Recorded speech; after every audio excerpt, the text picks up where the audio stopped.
महाभारत में सबसे चतुर, सबसे रहस्यमयी और सबसे खतरनाक चरित्र शकुनी।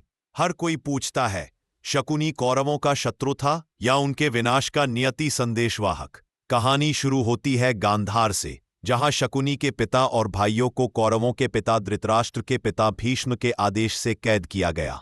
कैद इतनी क्रूर थी कि शकुनी का पूरा परिवार भूख से मर गया।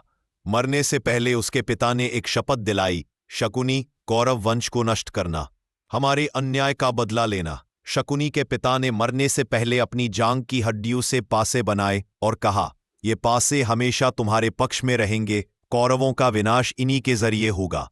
शकुनी ने अपने परिवार की राख पर कसम खाई, कौरवों को कौरवों के ही हाथों समाप्त करूंगा। दुर्योधन शकुनी के लिए एक मोहरा था। शकुनी ने उसके कान में जहर घोला, पांडव तुम्हारे दुश्मन हैं, तुम्हारा राज छीन लेना चाहते हैं। दुर्योधन क्रोध का स्वाभाविक पात्र था और शकुनी उसके क्रोध को ईंधन देता गया। शकुनी जानता था, कौरवों का पतन दुर्योधन की उसके ही पासे थे, उसकी ही योजना थी।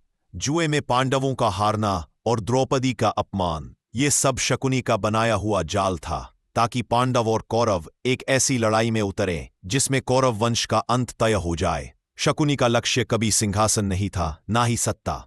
उसका उद्देश्य सिर्फ एक था, कौरव वंश का अंत, क्योंकि उसके परिवार का अंत भी इसी वंश ने किया था। शकुनी चतुर था, क्रूर था, धूर्त था, लेकिन उसकी हर चाल के पीछे छिपा था टूटा हुआ परिवार और बदले की आग। और यही आग अंत में कौरव साम्राज्य को राख में बदल गई।